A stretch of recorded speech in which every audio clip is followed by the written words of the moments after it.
I'm Jenny and welcome to my kitchen. I am here today to show you how to make a garden pesto. And I chose a garden pesto because we are going to get the ingredients out of my garden. The thing that's different about this pesto from a traditional pesto is that it's going to be made with arugula and kale. I love a basil pesto, but sometimes it's nice to have something a little bit different. So today we're doing arugula and kale. We'll go out, we'll pick the ingredients, come back, wash everything, and prepare the pesto. And I'm going to serve it on bruschetta today instead of pasta, just for something new, a different idea, and another way to use pesto. So let's go to the garden. Here we are in my garden. This is a huge garden. As you can see, it's about 400 square feet, and it's not just me and my boyfriend eating from it. It's actually a bit of a co-op with 2 other couples. So we have 6 people taking care of it, watering, weeding, and eating, and it produces a lot of food. And for 6 people, it's amazing. So what I have here in the garden, we've got carrots and beets, we've got some peppers, and just had a brand new pepper come out today, which is really exciting. There's arugula, lettuce, peas, and a thunderstorm, because today in Denver we've got all kinds of thunderstorms. And right here in front of me, I have our kale, and right here behind me is where I have the arugula. Kale, I love growing. It starts out as this really tiny little plant, and it grows into these just robust plants that produce and produce and produce. They're sweet. The leaves are a little bit sweet with this variety of kale. They're meaty. They're delicious. I eat kale with everything. Anything I can get it into, I like kale. Arugula, and actually some of the vitamin properties of kale, before we move on to the arugula, tons of vitamin A and vitamin K, one of the highest in vitamin K, vitamin C, and it actually has a really high amount of omega-3s. So in about a cup of raw kale, it's about 120 milligrams of omega-3s. So it's actually a pretty good source. If you're eating a lot of kale and you're not maybe a fish eater, then you can get a lot of omega-3s from your kale or some other leafy greens. They are part of the brassica family, so cauliflower, broccoli, kale, and arugula. Arugula is also brassica. It's in the same family as cauliflower. So it actually has some of the same vitamin content as kale, lots of vitamin A, vitamin C, vitamin K. It's super spicy, which is why I chose it for the pesto. I love the spicy variety of this particular arugula because it just gives you an extra kick that maybe you're not expecting in your pesto. So I'm going to gather the ingredients and we'll meet back in the kitchen with everything washed and ready and prepare the pesto. Alright, welcome back to the kitchen. I got the ingredients. I picked the kale and the arugula. I've washed them, I've dried them, washed my hands, and now we're ready to put together the pesto. So traditional basil pesto is about 2 cups of basil. So I've got 2 cups of greens, and I did half and half. So I have 1 cup of arugula and 1 cup of kale. You can mix and match that however you like. And also, if you would prefer not to do kale, if maybe you're not a kale person, you can also easily substitute spinach. It's a little bit more mellow, it has a little bit different taste than kale, so if that's something that you're interested in, that's an easy substitution to make. Some people may or may not like the spiciness, the so much spiciness of the arugula, so you could take that down in quantities and then bring up your kale or spinach, or you could throw in some basil and just mix everything up. So I've got 2 cups of greens. I've got a 1/3 cup of whole walnut halves. I'm using walnuts instead of pine nuts for a couple of reasons, mainly cost. Pine nuts are pretty expensive, walnuts are cheaper. Also, walnuts are high in omega-3s, and so get a little bit more nutrient density in there. Using a 1/3 cup of grated Parmesan cheese. Most recipes call for about a half a cup. So cutting down on the cheese helps cut down on the fat and the salt, and you could easily just omit the cheese entirely and make this a vegan recipe.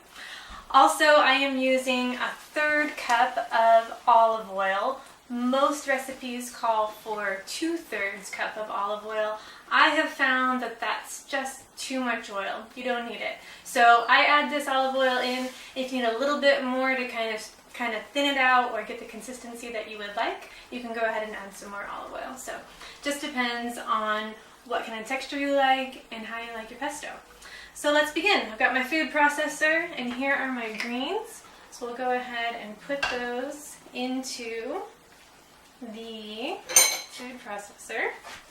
I kind of have to dump them all in because I have kind of a small food processor, but it works really well. So we will just get those all in there and get that one right there. Alright, so there's the greens. I also have 2 cloves of garlic here with my walnuts. You can always add less garlic or more garlic. They're about medium size. So 2 medium-sized cloves. Here's my Parmesan cheese. I'm going to go ahead and throw that in there. And the last ingredient is going to be the sea salt.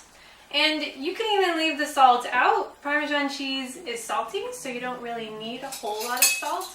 Most recipes call for about a 1/4 teaspoon. I put in half of that. You can always add salt to whatever dish you're putting the pesto in. So if you want it a little bit more salty, it's probably the easiest ingredient to add more of. So start out light and then you can add more later. And lastly, we have the olive oil. So I'm just going to drizzle that in. And I'm going to save a little bit just to help me thin it if I need to after it's been processed. Here we have the lid. Alright, and I have my food processor here. Like I said, this is a pretty small one. You can use whatever size you want. I'm going to go ahead and mix it all up and then we'll see the final product.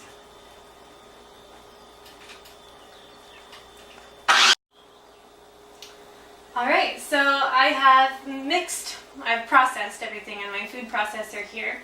The ingredients, the amounts of ingredients that I put in were great. I really like this texture, this consistency. I reserved this little bit of olive oil that I hadn't added in from our 3rd cup of olive oil, and I'm going to go ahead and add it in now, just at the final stage, just to make it a little bit thinner. So I will do that right now.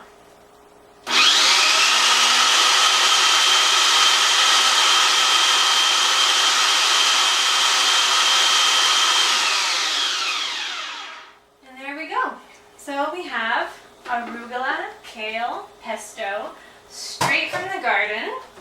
It is bright green and very vibrant, which is also one of my most favorite things about a garden pesto. And as I was saying before, a traditional use of pesto is obviously with fresh pasta. Today I'm going to prepare it on a bruschetta. You could put it over some grilled chicken, you could throw it on some salmon. You can do anything with pesto. One of my favorite things to do, since we have such a bountiful garden, is I make huge amounts of both arugula and basil pesto. And I freeze the extra amounts in ice cube trays. And I still have some from last year. So I have these ice cubes of delicious pesto straight from the garden, frozen all year long. I throw them into everything, and I will love to put them into soups. So you can kind of put it on top as a pea stew or mix it in and get a kind of like a basil-y, either arugula or basil-y soup, depending on whatever kind you're throwing in there. For today, we're going to go ahead and use this amount on our bruschetta. And I've prepared some grilled bread that I just grilled really quickly with some olive oil. And then I'm going to put on some mozzarella cheese and some heirloom tomatoes. So here we have the makings for our bruschetta. I have the grilled bread, I have some sliced heirloom tomatoes, and I have some fresh mozzarella cheese. And I've just drizzled it with a little bit of olive oil and some fresh ground pepper, nothing else. So I'm going to take maybe about a tablespoon of our pesto and put it right on the grilled bread. could obviously use less than that if you wanted to. And then we'll take a slice of tomato and a slice of the Parmesan. And there you go. It's a pretty easy appetizer. It's very fresh. This is a part skim mozzarella cheese, just to have a little bit of that in there. I'm going to have a green tomato this time. And then another piece of mozzarella. Tonight I am heading to a barbecue and they asked me to bring an appetizer. So, thanks to my food demonstration, I'll be ready to go. And I'm pretty sure everybody will enjoy it. And there we go. Okay, so here's the finished product, the fresh garden pesto made from arugula and kale, walnuts, cheese, garlic, olive oil, and salt, layered with fresh heirloom tomatoes and some fresh mozzarella cheese on some grilled French bread. So feel free to take this recipe, embellish it, change it, do whatever you like. As long as it's fun, everything is good. Thanks.